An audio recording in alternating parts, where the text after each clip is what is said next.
The early Hollywood cemeteries tell stories as vivid as the silver screen.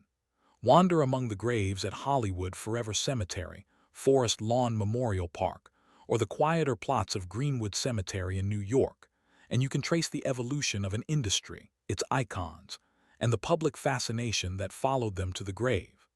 Each epitaph, mausoleum, or simple marker is a lens through which we can study human ambition, societal values, and the consequences of fame.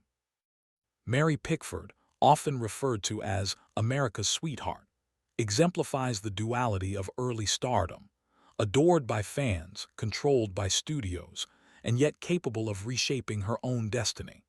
Her investment in United Artists alongside Charlie Chaplin, Douglas Fairbanks, and D.W. Griffith created a new model for creative independence in Hollywood. Pickford's grave at Forest Lawn is understated, but the simplicity itself is a statement, a deliberate choice in an era when public display of wealth or grandeur in death was common among the elite. It reflects not just personal taste, but also a calculated step to control one's posthumous image, highlighting the tension between celebrity branding and human dignity. Charlie Chaplin, arguably the most iconic figure of the silent era, rests in Corsier-sur-Vevey, Switzerland, far from Hollywood. His death in 1977 was a media spectacle. Even the location of his grave had to be kept secret initially after a bizarre theft of his body by grave robbers. Chaplin's resting place, marked by a simple tombstone, tells a story of global reverence, vulnerability, and the obsessive behaviors of fans that transcend life.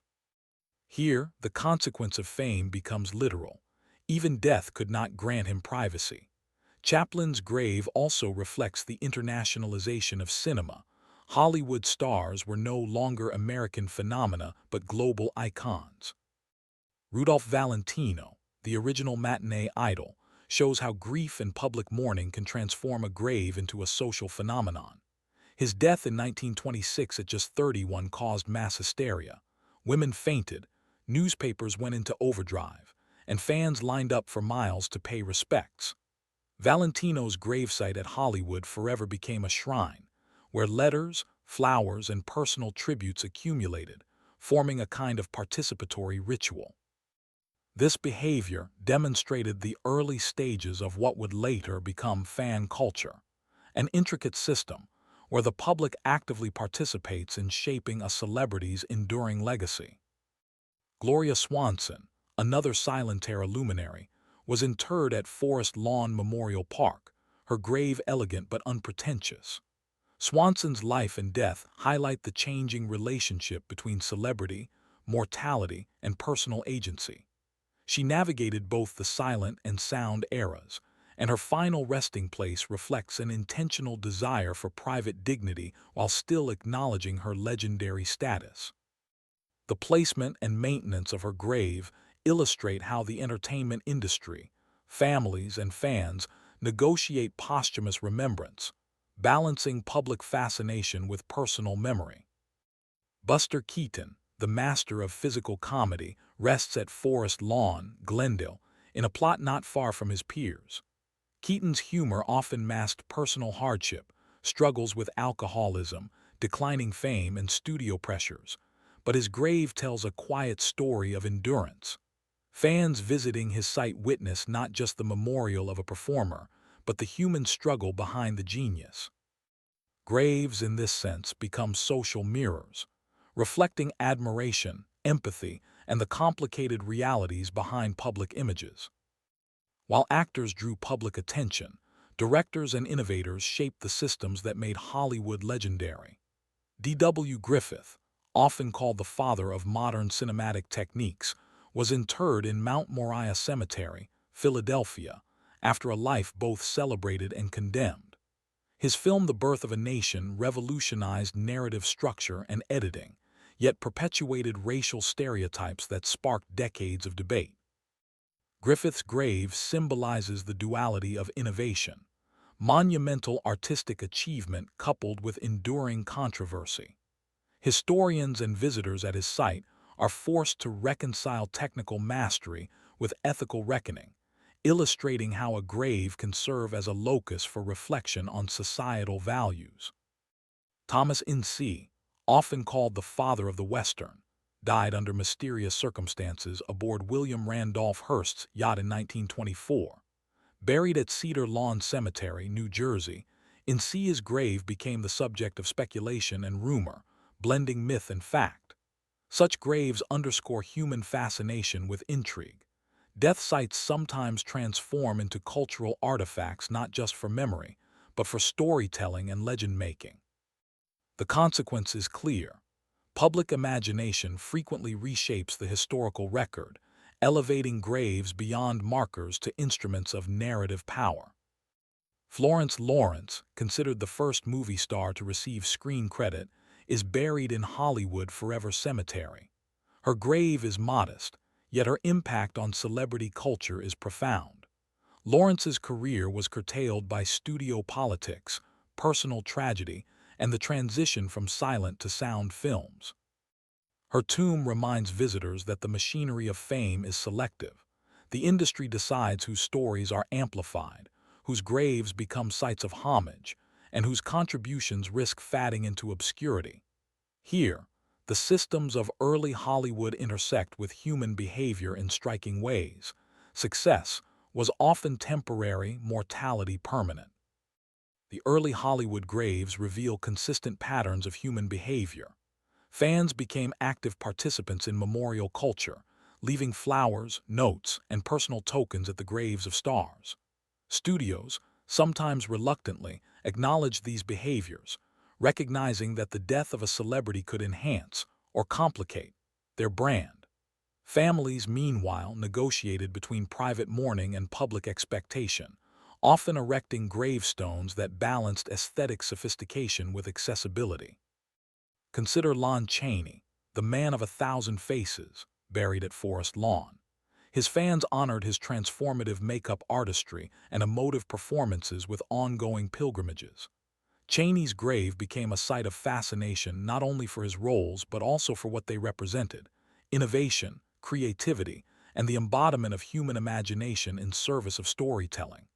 Graves like his, though fixed in space and time, actively participate in the shaping of cultural memory. Similarly, Theda Bara, Hollywood's first vamp, is interred at Woodland Cemetery, Michigan, far from the glamour of Lowe's Angels. Bara's final resting place underscores the paradox of celebrity: immense fame during life, geographical obscurity in death. Visitors who journey to her grave confront both the allure and fragility of stardom, witnessing firsthand how legacies are preserved, or allowed to fade, through human effort and cultural interest. These graves also serve as a template for understanding modern memorialization. Rituals begun in the silent era, public pilgrimages, fan tokens, media coverage of funerals, remain active in contemporary celebrity culture.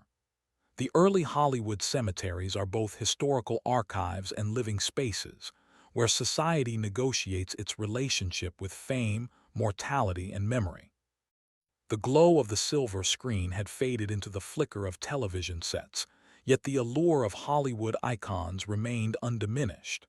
Across the United States, millions gathered in their living rooms, eyes glued to black and white images of actors whose names and faces now transcended the cinema. When these stars died, the nation mourned collectively. Unlike the silent era legends whose gravesites were intimate or boutique destinations, Golden Age figures became anchors of public memory, their resting places often reflecting both personal choice and the growing spectacle surrounding celebrity death. By the 1950s, Hollywood had evolved into a vast industrial system. The studio model, though weakening, still dictated careers, public images, and even the management of celebrity deaths. Meanwhile, television introduced a new layer of intimacy. Actors were no longer distant figures on screen. They became weekly companions in viewers' homes. This intimacy transformed grief into a public act. Fans had not only access to the work of these legends, they had a sense of personal connection. Lucille Ball, for instance, had become a household name through I Love Lucy. Her comedic brilliance and entrepreneurial ingenuity, co-founding Desilu Productions, created a dual legacy, one of performance and one of production innovation. When she died in 1989, her burial at Lakeview Cemetery in California reflected a careful balance between public reverence and private mourning. The location, understated but accessible, allowed both family and fans to participate in remembrance, showing the evolving interaction between celebrity, media, and memorialization. James Dean, whose life and career epitomized the rebel spirit of the 1950s, died tragically at 24 in a car accident. His grave at Fairmount Cemetery in Indiana became a pilgrimage site almost immediately. The cause of his early death, an intersection of youth, speed, and cultural myth-making, magnified the legend.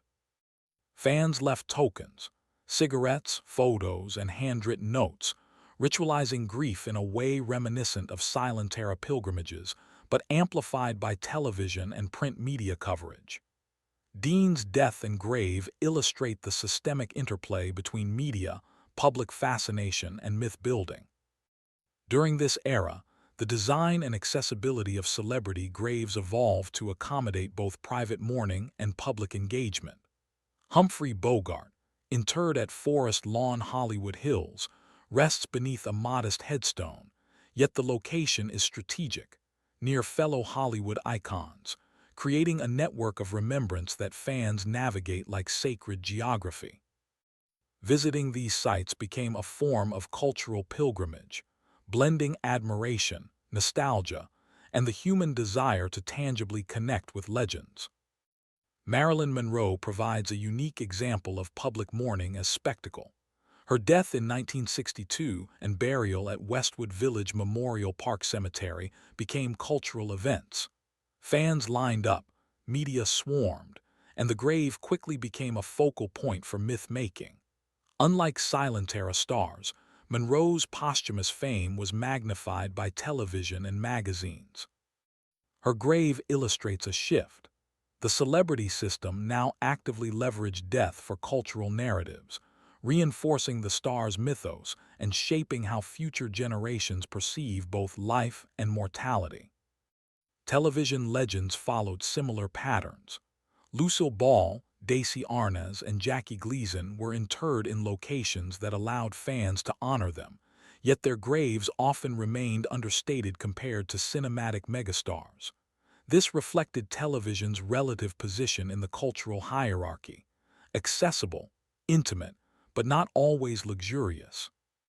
The process of memorialization was thus influenced by both medium and perceived status, demonstrating that fame was multifaceted, mediated by industry hierarchies, and heavily influenced by public behavior.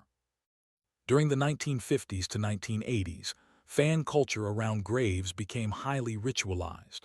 Fans often traveled significant distances, leaving letters, tokens, and flowers, performing acts that blurred the lines between admiration and personal mourning. Cemeteries adapted. Some restricted access, others embraced the growing phenomenon by installing paths, signage, and guided tour. James Cagney, a gangster movie icon buried at Calvary Cemetery in Los Angeles, received visits from both casual fans and devoted cinephiles. The patterns of human behavior observed here reveal a system. Public interaction with graves reinforced celebrity mythos, while also providing social cohesion among admirers. Families and studios monitored these behaviors, sometimes encouraging pilgrimages as a form of legacy management. These rituals reinforced the broader societal understanding that fame does not die. It is redistributed among those who remember. The deaths and graves of Golden Age figures solidified the idea that celebrity extends beyond life. Graves became social media analogs before their time, sites where stories, tokens, and memory coalesced. The interplay of private grief, public spectacle, and media coverage reinforced celebrity culture as a systemic, ongoing process. Bette Davis, whose grave at Forest Lawn Hollywood Hills remains understated, exemplifies the duality of public and private memory. Davis's career spanned decades, and her grave serves as a testament to longevity, professional resilience, and careful posthumous curation. By contrast, Rock Hudson, buried at Hollywood Forever Cemetery, became emblematic of societal change. His death from AIDS in 1985 highlighted public health issues, societal stigma, and media fascination with celebrity tragedy. His grave is not only a personal memorial, but also a marker of historical and cultural awareness. The turn of the millennium transformed the way we experience celebrity, life, and death. Unlike the quiet, contemplative cemeteries of the silent era or the pilgrimage-driven memorials of the Golden Age, modern graves exist in a digital ecosystem. Social media amplifies mourning, viral images of headstones circulate globally, and fans often participate in memorialization from thousands of miles away. Yet, despite this hyperconnectivity, the human desire to connect tangibly with those who shaped film and television endures. The 1990s and 2000s introduced a new model of celebrity. Actors like Robin Williams, Heath Ledger, and Philip Seymour Hoffman were not just actors, they were global brands. The cause of their fame was multi-layered: cinematic talent, television exposure, interviews, award ceremonies, and increasingly, online presence. Fame became decentralized, simultaneously intimate and worldwide, making both life and death subject to unprecedented public scrutiny. Robin Williams, who died in 2014, was interred at Seaview Cemetery in California. The choice of location was partly private, partly symbolic, a reflection of a man whose life combined exuberance, humor, and private struggle. Yet, Williams' death sparked a global outpouring. Memorials, online tributes, fan gatherings, and even spontaneous shrines outside theaters and public spaces. His grave, though understated, functions as a focal point for grief, memory, and historical documentation. This interplay of privacy and public engagement reflects the modern tension between celebrity humanity and fandom spectacle. Heath Ledger, interred at Karrakatta Cemetery in Perth, Australia, represents another facet of modern celebrity. Ledger's sudden death in 2008 prompted not only local mourning, but a global conversation about talent, pressure, and mortality. Pilgrimages to his grave are often private, quiet affairs, yet social media ensures that remembrance extends far beyond physical space. Ledger's resting place demonstrates how contemporary graves are nodes within a broader network of memory, connecting physical, emotional, and digital realms. Modern celebrity graves exist within layered systems: family decisions, public interest, media coverage, and fan-driven rituals. The graves themselves range from understated headstones to elaborate memorials. Unlike earlier eras, where studios or fan clubs mediated remembrance, digital platforms now act as accelerants for grief, myth-making, and historical documentation. Consider Carrie Fisher, buried at Forest Lawn Hollywood Hills after her death in 2016. Fisher's grave reflects both private family mourning and a networked, public memory amplified by social media. Fans leave notes, Star Wars memorabilia, and flowers. Online, hashtags, and digital tributes replicate the physical pilgrimage on a global scale. Graves thus become hybrid sites, simultaneously intimate physical markers and nodes in a sprawling digital memorial ecosystem. Chadwick Boseman, interred privately in South Carolina after his untimely death in 2020, illustrates how celebrity graves can also mediate social and historical consciousness. Boseman's career, particularly his role as T'Challa in Black Panther, intersected with racial representation and cultural pride.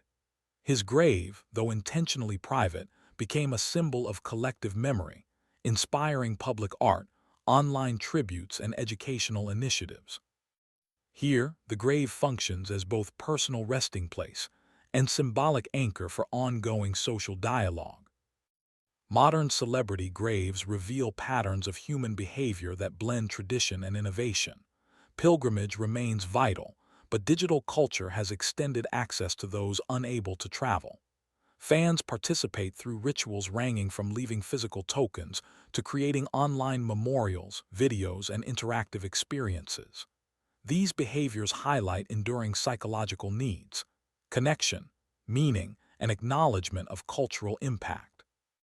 Paul Walker, buried at Forest Lawn Memorial Park, Los Angeles, shows another dimension, community-driven remembrance.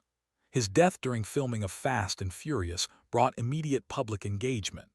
Fans built shrines at his grave, organized anniversary commemorations, and shared collective memories online. Graves in the digital age amplify a social system that transforms mourning into both private reflection and communal storytelling. Anthony Bourdain, while primarily a television personality, also demonstrates modern memorialization dynamics. Interred at Rockefeller Cemetery, his grave is a site for both culinary pilgrims and fans of his humanistic storytelling. Social media ensures that remembrance extends beyond the cemetery walls, creating layered networks of legacy preservation and cultural influence. Modern graves embody the convergence of celebrity culture, public memory, and historical significance. They reflect decisions about privacy, the amplification of fandom, and the increasingly global nature of remembrance. Unlike the early Hollywood pioneers, whose graves were local and intimate, modern icons, resting places function as